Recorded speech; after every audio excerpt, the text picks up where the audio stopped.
First of all, carbohydrate is the nutritional category of sugar and molecules that your body breaks down to make sugar. This is a simple sugars, or also known as monosaccharide and disaccharide, while complex sugar are known as polysaccharide. Under monosaccharide, there are three types of sugar, which are glucose, fructose, and galactose.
Fructose are usually found in fruit and berries.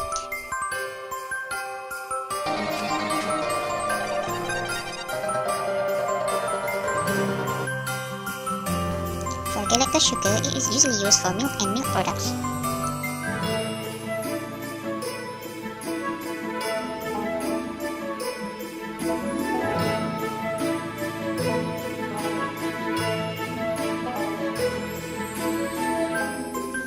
Glucose, fructose, and galactose are reducing sugars. Reducing sugars are sugar where a free aldehyde or ketonic group. For oxidation, N-aldehyde groups can be oxidized to the corresponding carboxylic acid. For reduction, sugar carbonyl groups can be reduced to an alcohol.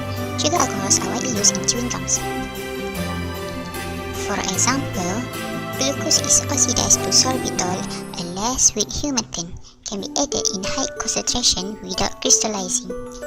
Xylose is oxidized to xylitol, which may crystallize, but when the crystals melt, there is a cooling effect and enhanced mint and fresh perception. When link two of monosaccharide together, and you have got a disaccharide, or lactose, maltose, and sucrose. When glucose is combined with glucose, it will be maltose.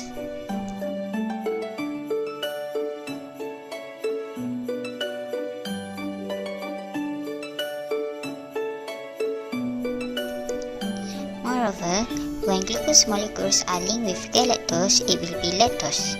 Lactose is the major component of non-fat solids of milk.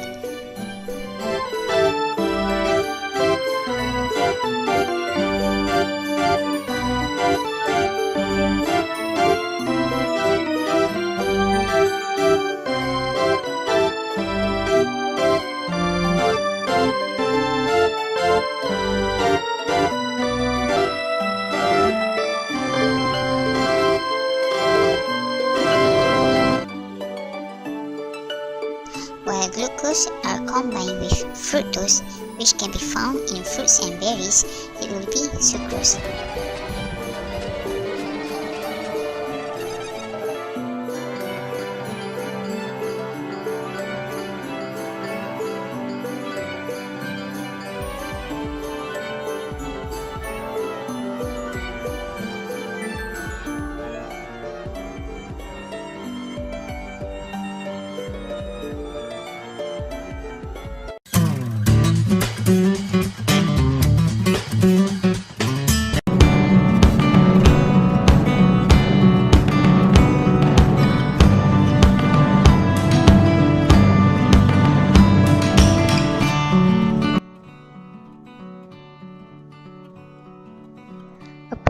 of the monosaccharide glucose, insoluble in water, plants convert excess glucose into starch storage, a mixture of two glucose polymers, amylose and amylopectin.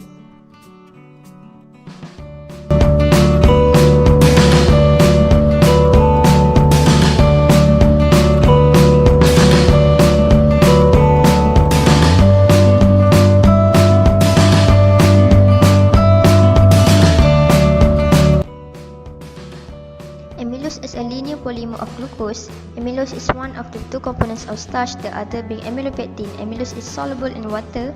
The carbon atoms of the glucose are numbered starting at aldehyde carbon.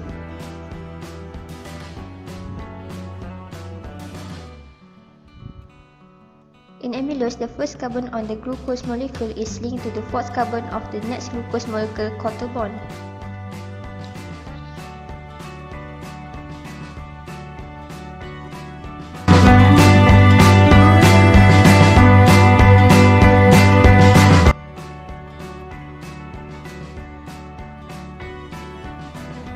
Amylopectin differs from amylose in being highly branched.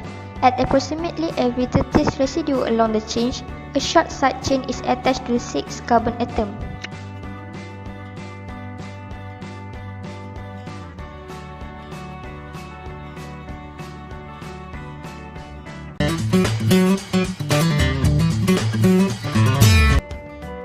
Starch is heated in the presence of water. At a critical temperature, they will swell.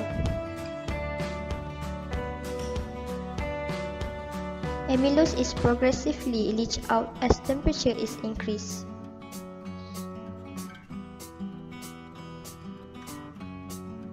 Viscosity also increased due to water and heat, leading to a glass rubbery transition.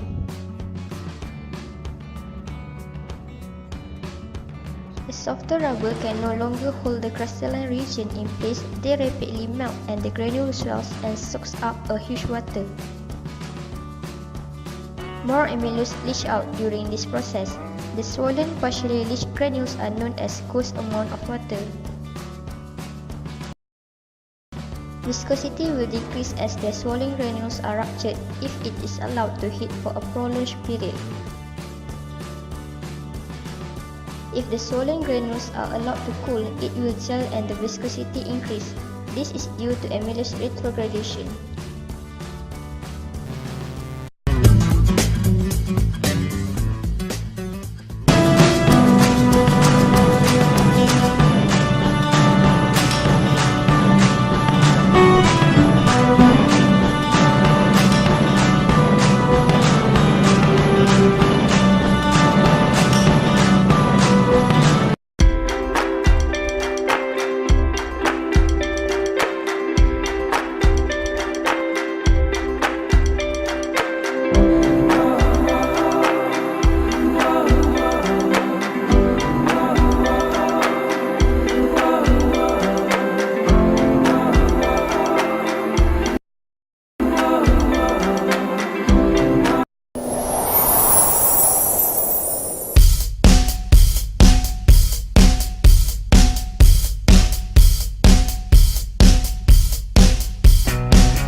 One of science's tastiest reactions occurs at 310 degrees. This is the temperature for Maillard reactions. Maillard reactions result when proteins and sugars break down and rearrange themselves, forming ring-like structures, which reflect light in a way that gives foods like Thanksgiving turkey and hamburgers their distinctive, rich brown color. As this reaction occurs, it produces a range of flavor and aroma compounds, which also react with each other, forming even more complex tastes and smells. Caramelization is the last reaction to take place inside your cookie. Caramelization is what happens when sugar molecules break down under high heat, forming the sweet, nutty, and slightly bitter flavor compounds that define, well, caramel. And in fact, if your recipe calls for a 350-degree oven, it'll never happen, since caramelization starts at 356 degrees. If your ideal cookie is barely browned, like a Northeasterner on a beach vacation, you could have set your oven to 310 degrees. If you like your cookies to have a nice tan, crank up the heat. Caramelization continues up to 390 degrees. And here's another trick. You don't need that kitchen timer. Your nose is a sensitive scientific instrument. When you smell the nutty, toasty aromas of the Maillard reaction and caramelization, your cookies are ready. Grab your glass of milk, put your feet up, and reflect that science can be pretty sweet.